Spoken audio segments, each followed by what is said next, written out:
नमस्कार। आइए बात कर लेते हैं सबसे पहले आपकी कनिष्ठा उंगली की। कनिष्ठा उंगली सूर्य के पहले पर्व तक पहुंच जाए, व्यक्ति बुद्धिमान होता है, बहुत सुंदर उसकी भाषा होती है, दूसरों से व्यवहार बहुत अच्छी तरीके से करता है, ग्रहण शक्ति बहुत अच्छी होती है, यानी कि कुल बात दूसरे की बात को बहुत प्यार के साथ समझना, इस प्रकार के सभी गुणों को दर्शाने वाली ये बुध की उंगली यहाँ पर विराजमान है। अब बात करता हूँ मैं यहाँ पे इसके बाद सूर्य की उंगली की। सूर्य की उंगली जानी जाती है यश के लिए, मान सम्मान के लिए, साथ ही साथ ऊर्जा के लिए यहाँ पर, और किसी प्रकार की बदनामी नहीं है इस उंगली के अंदर, किसी प्रकार की काम करने में कोई आलस नहीं है, और कुल मिलाकर के यदि मैं देखता हूँ तो कोई भी बदनामी का दाग भी नहीं है। अपने माता पिता की आप सेवा भी करते हैं, आपने करी भी होगी, और साथ ही साथ भाई बहन से भी वैचारिक मतभेद नहीं रखते हैं। अब बात करते हैं शनि की उंगली की। शनि की उंगली, अगर याद इसकी उंगली को देखता हूँ तो इस पर कहीं भी कोई बहुत बड़े रोग के निशान नहीं है। ऐसा भी नहीं लगता कि बहुत ज़्यादा व्यक्ति कर्ज के अंदर डूबा हुआ है। कुल मिलाकर के सामान्य रूप से धन के ग्रहण शक्ति, यानी कि सामान्य रूप से धन का आना, और साथ ही साथ अभी कोई स्वास्थ्य में भी बड़ी प्रॉब्लम नज़र नहीं आती। अब बात करते हैं हम इसके बाद में बृहस्पति की उंगली की। बृहस्पति की उंगली के थर्ड पर जब कट हो जाते हैं तो व्यक्ति पर ऐसा कह सकते हैं कि भगवान की कृपा इस समय पर कुछ जब तक ये बने रहेंगे तो उस समय तक खर्च ज़्यादा लगा रहता है, आमदनी व्यक्ति की कम होती है। इस प्रकार को दर्शाने वाली आपकी बृहस्पति की उंगली। बाकी पत्नी के साथ सहयोग भी ठीक ठाक है। अब बात करता हूँ बुध पर्वत पर। बुध पर्वत पर जब ये रेखाएं खड़े हों, स्थिति व्यक्ति की कुछ भी हो, उसके पास कहीं ना कहीं से धन के आगमन भी बने होते हैं, साथ ही साथ संतान का सुख सहयोग भी व्यक्ति को प्राप्त होता है। इसके बाद बात करता हूँ मैं यहाँ पर आपकी सूर्य के पर्वत की। सूर्य का पर्वत और नीचे 2 एक्स लगे हुए हैं, उसके बाद रेखाएं खड़ी हैं, यानी कुल मिलाकर जब इस प्रकार की स्थिति जीवन के यहाँ पर्वत पर लग जाए पहले से पहले, तो व्यक्ति को राज्य सरकार के कार्यों से लाभ नहीं मिलता। साथ ही साथ सम्मान व्यक्ति का सिर्फ उतने भर में होता है जब वहाँ के लोग जानते हैं जितने क्षेत्र में वो काम करते हैं। इसके बाद बात करता हूँ आपके तीसरे पर्व की। सम पर्वत के रूप में शनि का पर्वत और बहुत ही शानदार रूप से खड़ी हुई रेखाएं, यानी कुल मिलाकर के ये 55 वर्ष के बाद में आपके हाथ के अंदर जो रेखा खड़ी हैं, ये वो उत्तम रेखा है जो आपके बुढ़ापे तक आपको अच्छा सहयोग, अच्छा काम, अच्छी उन्नति, प्रगति, सब सुख सुविधाएँ देने के लिए तैयार हैं। इसके बाद बात करूँगा आपके बृहस्पति के पर्व की। बृहस्पति का पर्व और यहाँ ये खड़ी हुई रेखाएं जब इस प्रकार की व्यक्ति के पास हो, तो चाहे उसकी संसाधन में किसी भी प्रकार की संपत्ति हो, लेकिन उसके पास संसाधन में संपत्ति अवश्य होती है। इस प्रकार को दिखाने वाली ये बृहस्पति का पर्व, और अपने मकान में जरूर निश्चित रूप से व्यक्ति पहुंचता है। तो ये सब पर्वत यहाँ पर अनुकूल निकले हैं। अब बात करेंगे बृहस्पति के पर्व की। बृहस्पति हृदय रेखा की। हृदय रेखा जब यहाँ से चलती है तो ये जाकर सीधा सीधा पहुँच रही है, तो एक रेखा निकल करके इसमें से मंगल पर्व को भी पहुंच रही है। यानी कि कुल मिलाकर के इस रेखा का डाउन होना कभी कभी व्यक्ति के जीवन के अंदर ऐसा होता है कि व्यक्ति अपने जीवन में उसको ऐसा लगता है कि भाई पत्नी की शिक्षा मुझे इतनी नहीं मिल पाई जिसका मुझे सहयोग मिल जाता। कभी कभी ऐसा देखने में आता है कि पति पत्नी के बीच में वैचारिक मतभेद हो जाते हैं। तो ये बृहस्पति से मंगल को जाने वाली रेखा कभी कभी व्यक्ति के अंदर एग्रेशन भी भर देती है। तो इस प्रकार की रेखा है। हृदय रेखा पर थोड़े थोड़े स्केसेस हैं, तो वो ज़्यादा ऐसा कोई बड़े रोग के संकेत नहीं लगते, लेकिन कुछ ना कुछ रोग, पेट के रोग जैसे चलते रहते हैं। अब बात करेंगे इसके बाद हम आपके सीधा मंगल क्षेत्र की रेखाओं की। मंगल क्षेत्र से रेखाएँ निकलनी आवश्यक है। अगर ये रेखा नहीं होती तो व्यक्ति अपने जीवन में निकम्मा होता है, यानी कर्म करने वाला नहीं होता है। ये कर्म करने वाली रेखाएं आपके हाथ से निकल करके प्रत्येक पर्व की तरफ चलती हैं। आप मेहनत भी करते हैं, कर्म भी करते हैं, बहुत भाग दौड़ करते हैं। ये इस तरह का पर्वत, क्योंकि इसके अंदर कुछ एक्सिस भी बने हुए हैं, तो उनके कारण आप अपने जीवन के अंदर उतना फल प्राप्त नहीं कर पाते मेहनत का जितना आप चाहते हैं। इसके बाद बात करूँगा मैं आपकी सीधा रेखा की, जिसको बोलते हैं बुद्धि रेखा। बुद्धि रेखा, और यहाँ कुछ ढलवा, कुछ ऊपर उठती हुई और आखिर तक मंगल पर्व तक पहुँच गई। यानी कुल मिलाकर के मंगल पर्व का कहीं ना कहीं संबंध जो है वो इलेक्ट्रिक से भी माना जाता है। तो यहाँ आपकी यहाँ इस प्रकार की रेखा जाकर के पूरे हाथ को पार करके और यहाँ पहुँच गई, तो ये बात तो पक्की हो गई कि आपके जीवन में आप काम कोई भी करें, उस काम के लिए आपको दूर दूर के स्थानों से जुड़ना पड़ेगा और जुड़ करके उनको सप्लाई देनी पड़ेगी।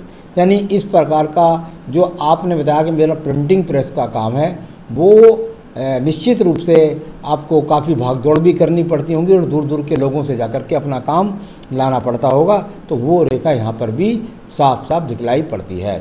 द्वितीय मंगल पर्वत, किसी प्रकार का झगड़ा नहीं है, झंझट नहीं है, मुकदमा नहीं है, इस तरह की यहाँ पर द्वितीय मंगल पर्वत पूरी तरीके से सहयोगात्मक रूप में है, एनर्जी देने वाला आपको मिला हुआ है। चलिए ये सब हो गई। अब मैं दो मुख्य रेखाओं के बारे में बात कर लेता हूँ। यहाँ देखिए एक एक्स ये बना हुआ है और एक एक्स ये बना हुआ है। यहाँ जब इस प्रकार के एक्स बन जाते हैं जीवन के अंतर्गत, तो ये इस प्रकार कहलाते हैं कि भाई जीवन के अंदर व्यक्ति मन से तो बहुत पवित्र है, लेकिन उसके जीवन में संघर्ष भी बहुत है और हृदय रेखा के नीचे हैं, तो इसका मतलब मन में व्यक्ति की खिन्नता रहती है। इसके बाद बात करूंगा मैं आपके चंद्र पर्वत के बारे में। चंद्र पर्वत जाना जाता है यात्राओं के लिए, विदेश यात्राओं के लिए, भागदौड़ के लिए। यहाँ पर ये रेखा छोटे छोटे रूप से हैं। चंद्र पर्वत बहुत ही ज़्यादा अनुकूल है, अच्छा है, साफ़ है, यानी मन से बहुत साफ़ हैं और किसी भी प्रकार का मानसिक रोग का भी कोई उद्वेग यहाँ पर नज़र नहीं आ रहा। इसके बाद बात करते हैं शुक्र पर्व से निकलने वाली आपकी व्यापारिक रेखा के बारे में। शुक्र पर्व से निकल कर के व्यापारिक रेखा और थोड़ा सा ब्रेक देती हुई बीच बीच में चलती है, यानी कुल मिलाकर 2-3 बार टूट कर के चलती है। इस प्रकार की रेखाएं जब होती हैं तो व्यक्ति के जीवन के अंदर व्यापार में उठाव निचाव, गिराव उठाव दिखलाती वाली रेखाओं के रूप में जानी जाती है। कुछ रेखा का संपर्क भाग्य रेखा से यहाँ से निकल करके और सूर्य पर्वत की तरफ देखना। मैंने हमेशा कहा सूर्य पर्वत की तरफ जब रेखा देखे या देख ही रही है बस यहाँ से केवल, जब देखे तो आप ये समझ सकते हैं कि जीवन के अंदर व्यक्ति को भाग दौड़ से ही कुछ प्राप्त होगा। अब मैं बात करूँगा आपकी भाग्य रेखा के बारे में। भाग्य रेखा फिर चंद्र पर्वत से इसका इन्वॉल्वमेंट निकला, यानी कि घर से दूर जाकर के भाग्य रेखा का यहाँ से उदय हुआ और इसके बाद ये रेखा सीधी चली गई। यानी एक काम तो आपके जीवन में आपको कभी नहीं छूटने वाला है और दूसरी सहयोगात्मक रेखा साथ में जुड़ने वाली है। किस तरह के काम आप हो सकता है पिछले समय में भी आपने कुछ काम करने के प्रयास किए हों, तो उसके रूप में यहाँ पर ये रेखा और उसको कई राहु रेखाओं ने काटा हुआ है, तो वो इस प्रकार से दिखलाई पड़ती है। कभी कभी व्यक्ति की सहयोगात्मक साथ में रेखा होती है तो कहीं ना कहीं से उसको साइड वाइज भी कुछ ना कुछ धन के आगमन प्राप्त होते रहते हैं। इसके बाद बात करूंगा मैं आपके यहाँ पर सीधा मंगल रेखा की। मंगल रेखा और जब शुक्र के पर्व के अंदर ज़्यादा घुस जाए तो व्यक्ति के जब बिल्कुल बराबर चलती है आयु रेखा के, तब ये रेखा ज़्यादा अच्छी कहलाती है। तब करती है जीवन में कवच का काम और थोड़ा दूर जाती है तो ये सुख साधनों में कमी करती है। इसके बाद बात करूंगा आपकी शुक्र पर्व के बारे में। शुक्र पर्वत सामान्य रूप से कई सारी रेखाओं से काट पाट कर बना हुआ है, यानी सामान्य संसाधन की स्थिति यहाँ पर आपके शुक्र की है, सामान्य संसाधन आपके पास है। इसके बाद बात कर देते हैं आपकी आयु रेखा के बारे में। आयु रेखा बहुत अच्छी अनुकूलता के साथ में 75 वर्ष की आयु रेखा भी आपके हाथ के अंदर बनी हुई है। आगे भी ये रेखाएँ बढ़ती रहती है। आपके सवाल लेता हूँ। आपने कहा कुंडली में मकान का योग नहीं है, हाथ के हिसाब से मकान कब बनेगा, मकान प्रॉपर्टी बेचकर बनेगा या कमाई से बनेगा। यहाँ जब मैं आपके हाथ को देख रहा हूँ तो प्रॉपर्टी बेचने का योग मुझे हाथ के अंदर कहीं से कहीं भी नज़र नहीं आ रहा। यानी कुल मिलाकर आपकी जो संपत्ति है उसे तो आप बेचना ही मत, एक बात। दूसरी बात, मेरे हिसाब से आपके हाथ के अनुसार 2018 से लेकर के और 2020 के बीच में वो स्थिति थी जिसके अंदर आप मकान बना सकते थे। उस समय पर क्योंकि आपने लिख दिया है एक सवाल में कि मैंने दुकान खरीद ली, मैं समझता हूँ अगर आप उस समय दुकान न खरीद के मकान बनाते तो वो दशा आपके लिए खरीदने की दशा थी, मकान बनाने की दशा, बड़े वाहन खरीदने की दशा, दुकान बनाने की दशा, तो उसको आप कैश कर चुके हैं। तो इसलिए ऐसा निराश मत करिए।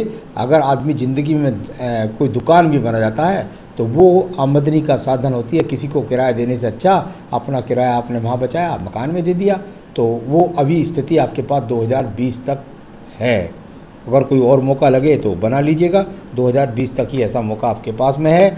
इसके बाद वो मौका मिलेगा आपको 2024 और 2025 में। पैसे की प्रॉब्लम है, कर्ज दिनों दिन बढ़ता जा रहा है, कब तक रहेगा?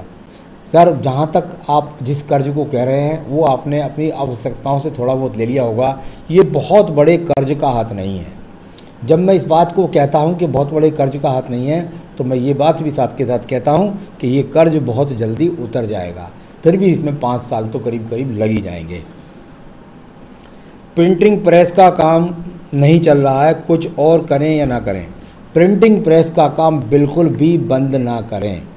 हाँ, उसके साथ में यदि आप दूसरा काम करना चाहते हैं तो जो मेरे हिसाब से काम बनते हैं वो आपका बिजली का, इलेक्ट्रिक की दुकान का काम बनता है, या आप कोई ब्रेकरी लगा लें तो ब्रेकरी के अंदर आप जो है जो ब्रेकरी के प्रोडक्ट होते हैं उनका काम कर सकते हैं, या कोई भी अग्नि का काम यदि आपके दिमाग में है तो आप उस तरह का काम भी कर सकते हैं। उस तरह के काम मुझे लगते हैं।